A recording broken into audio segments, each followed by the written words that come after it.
어떤 이유로 뭔가 마음이 깝깝하거나 권태롭거나 그렇다면은 한번 살다 보면 불안감을 느끼게 되잖아요. 까닭없이 괜히. 최승자 시인이라고 요즘에 어떻게 지내시나 궁금해갖고 찾아봤더니 카톨릭에서 세례를 받으신 거예요. 놀랬어요. 이게 오롯이 자기 자신을 들여다보고 그 고통과 마주하고 고독, 슬픔, 두려움 이런 것들을 훌륭히 표현해내시고 그랬던 분인데 어떤 마음으로 그 성당문을 두드리셨 마치 그 자신의 모든 것을 맡기는 듯한 놀라기도 했지만 한편으로는 우리는 모두 먼저 사람이었지. 먼저 사람이었지. 그 나약하잖아요. 이제 생각이 어디로 흘러갔냐면 근데 사람들은 왜 혼자 있는 것을 두려워하는가? 그 사람이 뭐 인간은 사회적 동물이다라고 물론 그가 위대한 철학자라고 해도 남이 한 말인데 이건 제 생각이지만 사람이 사람을 필요로 하기도 하지만 그보다 더 절실한 거는 반응이 아닐까? 왜냐면 정말 사람만 필요로 한다면 그냥 길거리에 이렇게 나가면 되잖아요. 나가서 뭐 사람 많은데 가서 한가운데 앉아 있거나 뭐 지하철역 같은 데 플랫폼에 앉아 있거나 이러면 되고 사람 많은 버스 타면 되고 그래도 외롭다고 하잖아요. 그 사람이 그렇게 많은데 그러니까 메아리가 늘 필요한 거죠. 근데 이제 그 사람이 만나면은 실시간으로 반응이 오잖아요. 실시간으로. 그러니까 그 갈증이 사람을 만남으로써 해결이 되는 것 같아서 혼자 있지 못하는 게 아닐까. 그래서 이제 사람을 만나면 이게 우리 인간의 마음이라는 게 사람 마음처럼 다루기 힘든 게 이 세상에 또 있을까 할 정도로 사람 마음 굉장히 섬세하잖아요. 꼭 누가 나빠서가 아니라 그 너무 섬세한 것들이 부딪히니까는 서로 상처를 받는 거예요, 이게. 한쪽이 나쁘고 한쪽이 착하고 이런 게 아니고 그 인간의 기질이 마음이라는 그 속성이 그러니까 이제 이게 만나도 어떤 날은 좋지만 또 어떤 날은 아닌 거야. 그 어떤 날은 그 사람한테 위로를 받지만 또 어떤 날은 그 사람 때문에 상처를 받는 거죠. 그러니까 사람을 만날 수도 없고 안 만날 수도 없고 그런 근데 그게 이제 반응 때문인 것 같다라는 생각을 했다는 거죠, 제 말은. 그 오고 가는 대화 속에서 오는 그 반응을 필요로 하는 것이라면 그 반응이 꼭 인간으로부터 오는 건 아니거든요. 행복해하는 사람들 있잖아요. 혼자서 잘 지내는 사람들. 그 사람들의 공통점이 취미 생활이 있다는 거예요. 취미. 이 취미가 반응을 보이거든요. 사람들끼리 만나는 그 반응은 어떤 땐 좋고 어떤 땐 안 좋아. 근데 이 취미 생활을 하면서 그 결과로 경험하게 되는 반응은 그것도 물론 그래요. 어쩔 땐 좋고 어쩔 땐 안 좋겠죠. 다른 게 뭐냐면 취미 생활하다가 온 나쁜 반응은 그걸 해결하다 보면 이게 성취감이 있어요. 그러니까 이제 막 마음이 막 업그레이드 된 근데 사람 관계에서 문제 생기면은 상처가 업그레이드 되죠. 나만 받는 것도 아니고 서로 받고 마음이 강팍해지고 그래서 취미 생활을 하면 인간관계도 더 좋아지는 것 같아요. 왜냐하면 자기가 행복하니까 사람이 자기 만족이 되면 타인한테 불만이 별로 없어요. 그러니까 사람을 만나도 그 사람이 좋은 점을 많이 보게 된다고 그래야 되나? 그래서 일석이조. 그러니까 이제 나이가 들수록 취미가 필요해요. 취미 생활하는 분들 행복해 보여요, 진짜. 아니, 행복해 보인다는 것보다 조금 더 정확하게 말하면 신나 보여요, 사람이. 오늘 저녁에 가면 또 할 일이 있고, 그게 내일은 어떻게 됐나 보고. 저는 취미 부자까지는 아닌데, 이렇게 몇 가지 취미가 있지만, 그 중에 빼놓을 수 없는 게 공상이에요.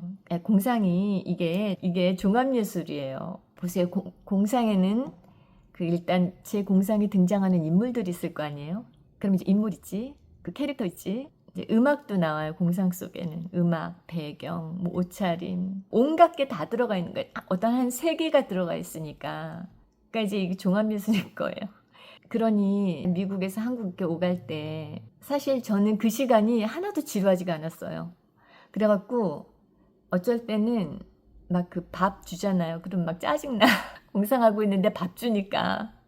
그럴 만큼 막 공상을 너무 좋아했어요, 제가. 지금 예전 같지는 않은데 14시간이 짧아. 왔다 갔다 하는 그 시간이. 요즘은 이제 영화도 보고 책도 보고 뭐 그러면서 이제 시간을 좀 이렇게 쪼개서 보내는데 불과 한 3, 4년 전까지만 해도 진짜 왔다 갔다 하는 시간이 짧았어요.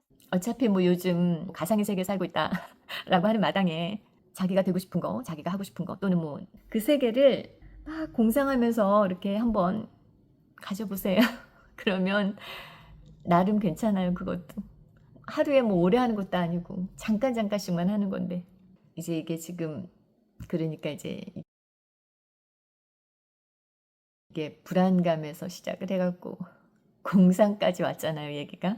네, 아무래도 출산할 제 얘기는 제가 이제 이게 채널 이름이 하고 싶은 말이고 그러니까 두서가 없어요. 매번 제가 그 말을 집어넣는데 제가 오늘도 두서없이 하고 싶었던 말은 뭐 하루로 치자면 오후 한 5시 아닌가? 제가 하는 말이 여러분들한테 조금 와닿은 예술 작품 보면 좋잖아요. 그 이유가 내 내면에 있는 다양한 면들 중에 어떤 한 면을 딱 건드려주기 때문에 그렇대요. 아는 척 해주는 거겠죠, 내 마음을.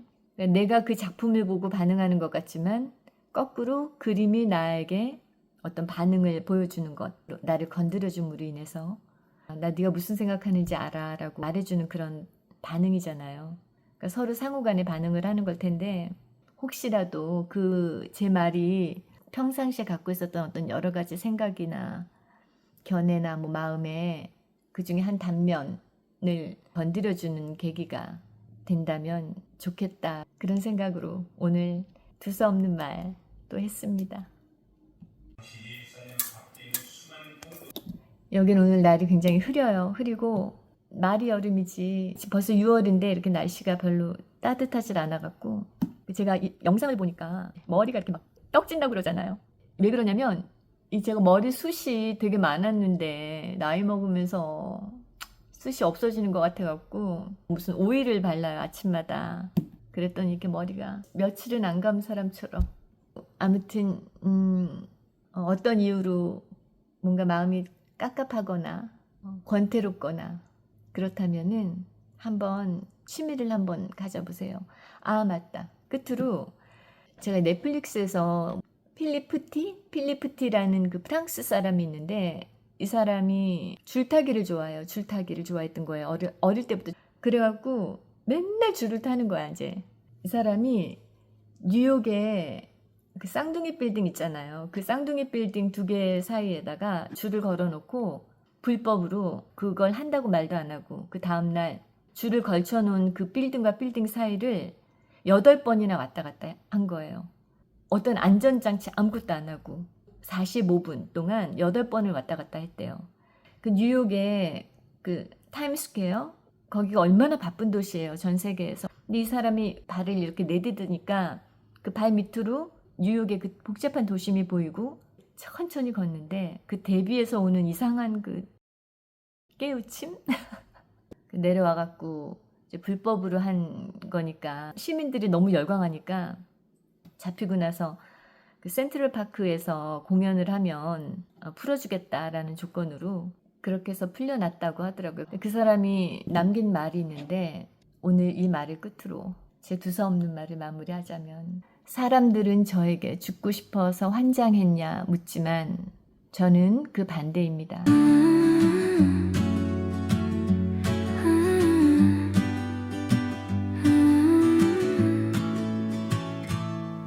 너의 맘 너도 모르겠다며 이별을 말하던 너 산산이 흩어진 나는 너 인생은 줄 위를 걷는 것과 같습니다.